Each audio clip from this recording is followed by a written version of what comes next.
மாபெரும் சயின்டிஸ்ட், மாபெரும் லெவலில் இருந்த சயின்டிஸ்டே ஒரு கட்டத்துக்கு மேலே இதுக்கப்புறம் இது எப்படி நடக்குதுன்னு தெரியலன்னு எல்லாரும் கையை தூக்கிட்டாங்க, எல்லாரும் சரண்டர்.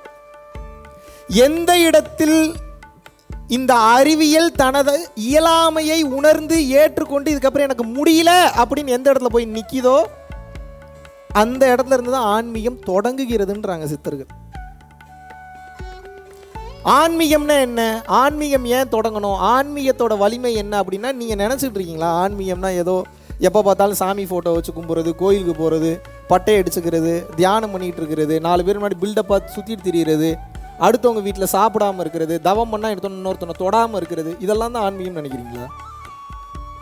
சரி, இப்படிலாம் வாழ்ந்து சில பேர் உயர்ந்த நிலை அடைஞ்சிருக்காங்க. அப்போ அவங்களாம் சரியாக பண்ணலையான்னு கேட்டால் அடுத்தவனை பார்க்கவே பார்க்காதீங்க. நீ உண்மையாகவே வளரணும்னு நினைக்கிறீங்களா? வாழ்க்கையில் உண்மையாகவே உயர்ந்த நிலைக்கு நீங்கள் போகணும்னு நினைக்கிறீங்களா? நீங்கள் ஒன்றை மட்டும்தான் பண்ணணும். என்ன? அடுத்தவனை பார்க்குறத முதல்ல நிறுத்தணும். அடுத்தவனை காப்பியே அடிக்காதீங்க. ஏன் அப்படின்னா, அடுத்தவன் ஒரு செயலை செய்வான், அந்த செயல் பின்னால் இருக்கும் நோக்கம் என்னவென்று உங்களுக்கு தெரியாது.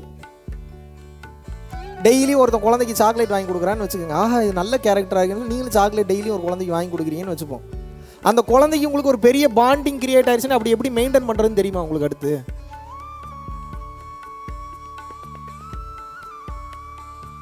சரி, டெய்லியும் சாக்லேட் வாங்கி கொடுத்து அவன் குழந்தைய கடத்திட்டு போயிட்டான். இப்போ நீங்கள் அவனை வந்து ஒரு மிகப்பெரிய ரோல் மாடலாக எடுத்துருக்கீங்க. இப்போ என்ன பண்ணுவீங்க? நீங்கள் 4 பேருக்கு சாப்பாடு கொடுத்தா நல்லதுன்னு எல்லாருமே சொல்கிறாங்க. ஆஹா, நல்ல மேட்டராக இருக்கேன், நீங்களும் சாப்பாடு கொடுக்க ஆரம்பிக்கிறீங்க. அவன் ஏன் சாப்பாடு கொடுக்குறான்? அவன் குடோனில் இருக்கிற பழைய அரிசி, அதாவது கேவலமாக புழு பிடிச்ச அரிசி எல்லாம் காலி ஆகணும்னு ஒருத்தர் என்ன பண்ணுறான்? சாப்பாடு கொடுக்குறான். இப்போ நீங்கள் அவனை பார்த்து சாப்பாடு கொடுக்க ஆரம்பிச்சிங்களா? எதை காப்பி பண்ணுவீங்க? மனைவி கண்ணு முன்னாடி வந்தாலே உன்ன மாதிரி ஒரு அழகை பார்த்ததே இல்லடி, கண்ணை பாரு, மூக்கை பாரு, லிப்ஸை பாரு, காதை பாரு, கையை பாரு, காலை, இவ்வளோ அழகா, நீ இவ்வளோ அற்புதமா, உன்ன மாதிரி ஒருத்தையை பார்த்ததே இல்லைன்னு சொன்னோன்னே மனைவிக்கு அப்படியே பறக்குது. சின்ராசை கையிலேயே பிடிக்க முடியாதுன்ற மாதிரி அந்த பொண்ணு அப்படியே வானத்தில் பறக்குது. நம்ம புருஷன், நம்ம பாய் ஃப்ரெண்டு நம்மளை இப்படி புகழ்ந்து பேசுகிறாரு, இவ்வளோ சூப்பராக பேசுகிறாரு, இவ்வளோ அற்புதமாக பேசுகிறாருன்னு சொல்லி தோணுது. ஆனால் மைண்டு ஃபுல்லாக அவன் என்ன பண்ணிகிட்டு இருக்கான்? வேற ஒரு பொண்ணை மைண்டில் நினச்சி பேசிக்கிட்டு இருக்கான். இப்போ என்ன பண்ணுவீங்க நீங்கள்? ஏதாவது புரியுதா? இப்போ பிரச்சனை என்னன்னா, உங்களுக்கு வெளியில் இந்த உலகம் எப்படிலாம் செயல்படுதோ வெளியில் பார்க்குறத மட்டும் உண்மைன்னு நினச்சி அப்படியே காப்பி பண்ணி உங்கள் வாழ்க்கையை கட் காப்பி பேஸ்ட் தான் நீங்கள் வாழ்ந்துட்டு இருக்கீங்க. என்ன பண்ணுறீங்க? யாருக்கு சுயமான குணம்ன்றீங்கன்னா, என் கேரக்டரே சுயமான ஒரு கேரக்டரே கிடையாது. எனக்கு முதல்ல கேரக்டர்ன்ற ஒன்றே கிடையாது. அப்புறம் எங்கே போய் சுயமான கேரக்டர்? என்ன மாதிரி ஒரு அயோக்கியன்னு உலகத்திலே பார்க்க முடியாது. சில நேரத்தில் டக்குன்னு பார்த்தா சிவனை பற்றி தோணுது, டக்குன்னு விஷ்ணுவை பற்றி தோணுது, டக்குன்னு எதுவுமே பண்ணாமல் அமைதியாக உட்காந்துக்கலாம் தோணுது. சம்மந்தமே இல்லாமல் பார்த்தா உட்காந்து பேசாமல் நம்ம சாமியாரை காட்டுக்குள்ளே ஓடிடலாமான்னு தோணுது. சம்மந்தமே இல்லாமல் சில நேரம் டிவி பார்க்கலாமா, தேட்டருக்கு போகலாமான்னு தோணுது. எங்களுக்கே அவ்வளோ ஓடுது, நீங்கள் எங்கே அவ்வளோ சீக்கிரம் நிறுத்துறது? புரிஞ்சுக்கணும் ஒரு விஷயத்தை. 24 மணி நேரமும் ஒருத்தன் பேசாமையும் மன அமைதியிலாம் இருக்க முடியாது. இருக்கிறான் அப்படின்னா அவன் மனுஷனே கிடையாது, அவனும் கடவுளும் ஒன்று. அப்படி யாராவது இருக்கிறேன்னு சொல்கிறாங்கன்னா, 24 மணி நேரமும் நான் மன ஒடுக்க நிலையில் இருக்கிறேன், எனக்கு எதை பற்றியும் எனக்கு திங்கிங் கிடையாது, பொய் சொல்கிறான்னு அர்த்தம். ஏன்னா அப்படி இருக்கிறவன் முதல்ல இங்கே இருக்க முடியாது, மக்கள்கிட்ட உறவாட முடியாது, மக்கள்கிட்ட பேச முடியாது. ஒன்றும் இல்லை, இப்போ நான் பேசுகிறத கட் பண்ணிட்டு என் எனர்ஜியெல்லாம் ஸ்டாப் பண்ணிட்டு என் எனர்ஜியை நான் சேவ் பண்ணி வச்சுட்டு பேசுகிறத டோட்டலாக கம்மி பண்ணிவிட்டு உங்கள்கிட்ட கிளாஸ் எடுக்கிற தலைவலி எப்படியும் பயிற்சி கொடுத்தா ஒருத்தரும் ஃபாலோ பண்ண மாட்டேங்க தெரியும் எனக்கு. இருந்தாலும் தலையெழுத்து தலைவிதி இருந்தாலும் நம்ம கொடுக்கணுன்றக்காக கொடுத்துட்ருக்கோம், குருநாதரோட உத்தரவு. இத்தனையும் கடந்து இதை பண்ணுறதுக்கு பதிலாக நான் என்ன பண்ணியிருக்கலாம் அப்படின்னா, பேசாமல் யாரை பார்த்தாலும் அழுகிற ஒரு ஃபீலுக்கு ப்ராக்டிஸ் பண்ணியிருந்தேன்னு வைங்க. என்னடா அழுகிறதுக்கு இதுக்கு என்னடா? உச்சகட்டம் அதுதான்.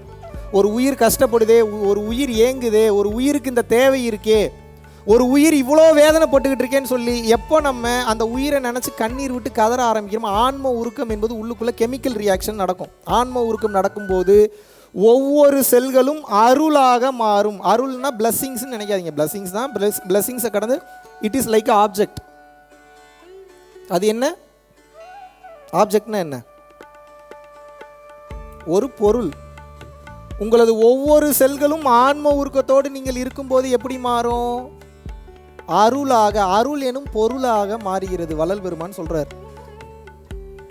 அன்னதானம் போடுறவங்க எல்லாருக்குமே நல்லது மட்டும்தான் நடக்குது. ஏன் இறைநிலைக்கு போக முடியல? ஏன் இறைநிலைக்கு போக முடியலன்னா, சாப்பாடு கொடுக்குறத வேலையாக நினச்சி பண்ணுறான். அதனால் அவன் குடும்பத்துக்கு நல்லது நடக்குது, பிஸ்னஸ் நல்லா போகுது, லாபம் வருது, பொண்டாட்டி பிள்ளைங்க சண்டைலாம் போகுது. எப்போ இறைவனை பார்க்குறது? அப்போ அந்த சாப்பாடு கொடுக்கும்போது ஞானம் வேலை செய்யணும். எப்படி வேலை செய்யணும்? இந்த சாப்பாடை கொடுக்கும்போது இந்த உயிருக்கு எவ்வளவு தேவை இருக்கும், எவ்வளவு வலிக்கும், எவ்வளவு கஷ்டப்பட்டிருக்கும். இந்த உயிர் நம்மளை மாதிரி ஒரு உயிர் தானேன்னு சொல்லி உங்களது ஆன்மா உருவணும். சாப்பாடு கொடுக்குறதுக்கு முன்னாடி உங்கள் கண்ணில் கண்ணீர் வரணும்.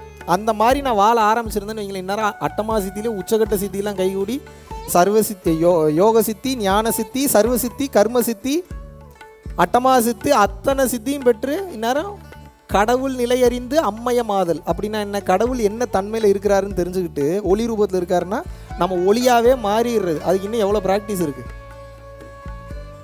இன்னும் எவ்வளோ தூரம் கடந்து போக வேண்டியது இருக்குது.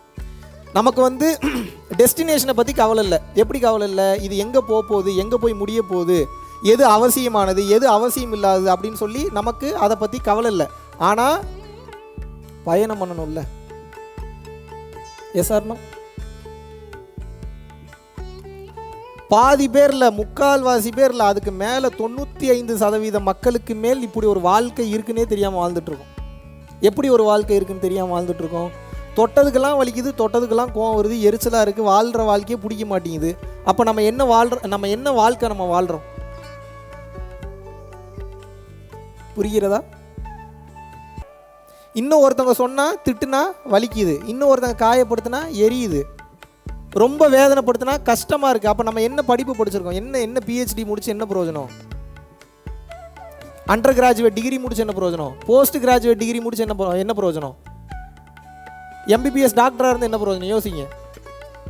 என்ன பிரயோஜனம்? எல்லாம் நமக்கு தெரியுது, தெரிகிற மாதிரி இருக்குது, ஆனால் தெரியாத மாதிரி இருக்குது, புரிஞ்ச மாதிரி இருக்குது, புரியாத மாதிரி இருக்குது. ஆனால் நல்லா மேக்கப் பண்ணிட்டு அழகாக எங்கே போனாலும் நம்மளை நல்லா அழகாக காமிச்சுக்கணுன்ற எண்ணம் மட்டும் இருக்குது. ஆண் பெண் 2 பேருக்கு சேர்த்து தான் சொல்கிறேன். உங்களை வெளிப்படுத்தணுன்ற எண்ணம் தான் சாகிற வரைக்கும் இருக்குது. உங்களை வெளி காமிச்சுக்கணும்.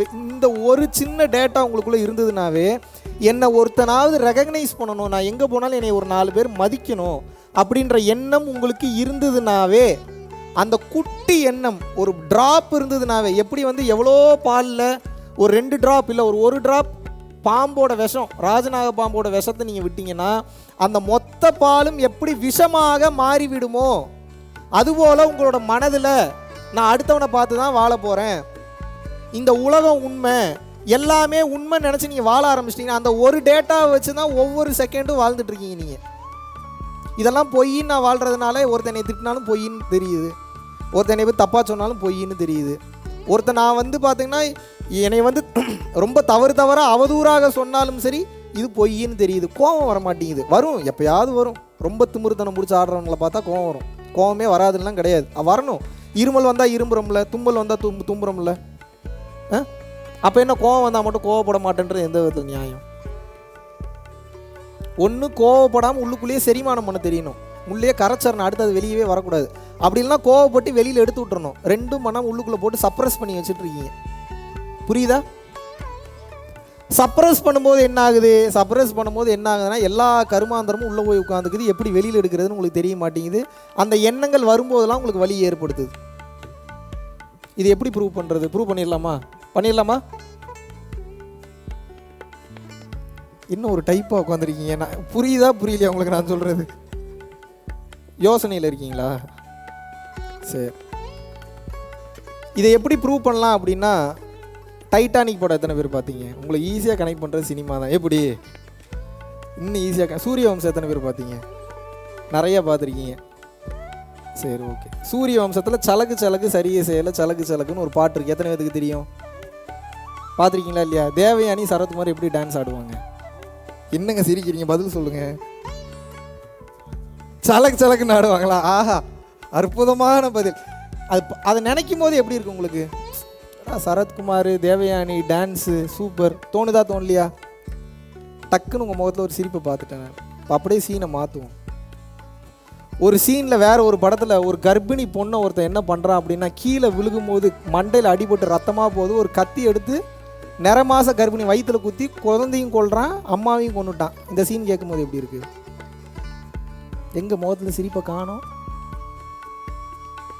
நீ எல்லாம் மனுஷனாடா? இந்த சீன் சொல்லும்போது எவன்டா சிரிப்பான்னு கேட்குறீங்களா? பதில் சொல்லுங்கள், ஏன் சிரிக்கல?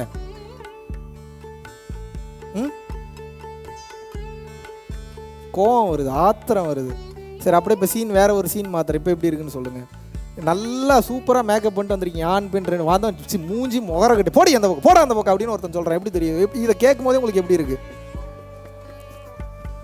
இவ்வளோதான் மேட்ரு. இதை புரிஞ்சுக்கிட்டிங்கன்னா வாழ்க்கையோட தத்துவம் புரிஞ்சிருச்சுன்னு அர்த்தம். என்னென்னா, சினிமாவில் நீங்கள் பார்க்குறதுக்கும் ரியாலிட்டியில் உங்கள் லைஃப்பில் நடக்கிறதுக்கு ரெண்டுக்கும் வித்தியாசமே கிடையாது. அங்கே என்ன சீன் நடக்குதோ அந்த மாதிரி அது கொஞ்சம் மாசாக பிஜிஎம் போட்டு வேறு லெவலில் டயலாக்லாம் எழுதி சூப்பராக ரெடி பண்ணியிருப்பானுங்க, அவ்வளோதான். மற்றபடி இங்கே என்ன நடக்குதோ அதுதான் சினிமாவில் நடக்குது, சினிமாவில் நடக்கிறது தான் இங்கே நடக்குது. ஆமாவா இல்லையா? ஆமாவா இல்லையா? உங்களுக்கு பிரச்சனை என்னென்னா, விஷுவல்ஸ் எந்த விஷுவல்ஸை நீங்கள் பார்த்தீங்கனாலும் அந்த விஷுவல்ஸ்க்கு நீங்கள் இம்பார்ட்டன்ஸ் கொடுக்கும்போது அது உங்கள் உடம்புல ஒரு பாதிப்பை ஏற்படுத்துகிறது. அதுதான் ஸ்ட்ரெஸ்ன்னு சொல்கிறீங்க. நீங்கள் சந்தோஷமாக இருந்தால் டோபமைன் சுரக்குதுன்றீங்க. எவன் தெரியுமா ஞானி? எந்த சீன் நடந்தாலும் அந்த சீனுக்கு உள்ளே போகாமல் அந்த சீன் வேற நான் வேறன்னு பிரிக்க தெரிஞ்சிருச்சுன்னா, உடல் தனியாக மனம் தனியாக பிரிக்க உங்களுக்கு தெரிஞ்சிருச்சுன்னு அர்த்தம். அந்த சீன் உங்களுக்கு உடல் அளவில் உணர்வு ரீதியாக பாதிப்பை ஏற்படுத்தாது.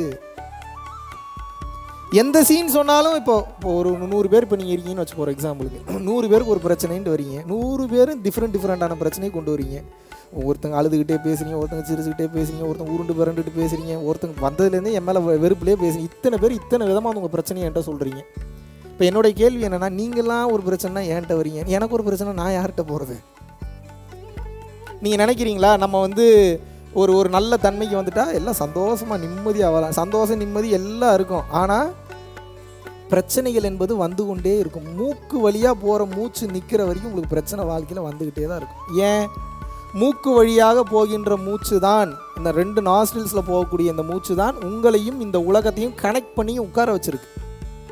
இது உள்முகமாக திரும்பி உள்ளுக்குள்ளே ஓட ஆரம்பிச்சிருச்சுன்னு வைங்க, உள் சுவாசம்ங்கிறார். வெளியேயும் நிறுத்தாமல், வெளியேயும் விடாமல், உள்ளேயும் நிறுத்தாமல், உள்ளுக்குள்ளேயே ஏற்றி ஏற்றி இறக்குங்கிறார் வள்ளல் பெருமான். கும்பகமும் பண்ணாத, உள்ளேயும் நிறுத்தாத, வெளியும் விடாத. எப்படி அவன் மூச்சு விடாமல் இப்படி, அது ஒரு டெக்னிக் இருக்காது. நீங்கள் பயிற்சி பரம்பொருள் யோகம் பண்ண தான் தெரியும். அது பண்ண என்ன ஆகும்? பிரச்சனைகள் மூக்கு வழியாக போகக்கூடிய வரைக்கும் உலகத்தை உணர்றீங்க. நீங்கள் மூக்கு வழியாக மூச்சு போச்சுன்னா தான் ஐம்புலன்கள் வேலை செய்யும். ஐம்புலன்கள் வழியாகத்தான் எந்த ஒரு செய்தியும் எந்த ஒரு மெசேஜையும் வெளி உலகத்துலேருந்து ரிசீவ் பண்ணுறீங்க. நீங்கள் வெளிமூச்சு உள்மூச்சாக திரும்பி விட்டது என்றால் கம்ப்ளீட்டாக திரும்புறதுக்கு ரொம்ப லேட்டாகும். ரொம்ப பாயிண்ட்டு தான் வெளியிலேயே போகும். நீங்கள் ப்ராக்டிஸ் பண்ணிங்கன்னா தெரியும். போயிடுச்சுன்னு வச்சுக்கோங்க, முடிஞ்சு, அவ்வளோதான். ஏன்? மனித நிலையிலிருந்து நீங்கள் தெய்வ நிலைக்கு மாறிவிட்டீர்கள் என்ற அர்த்தம்.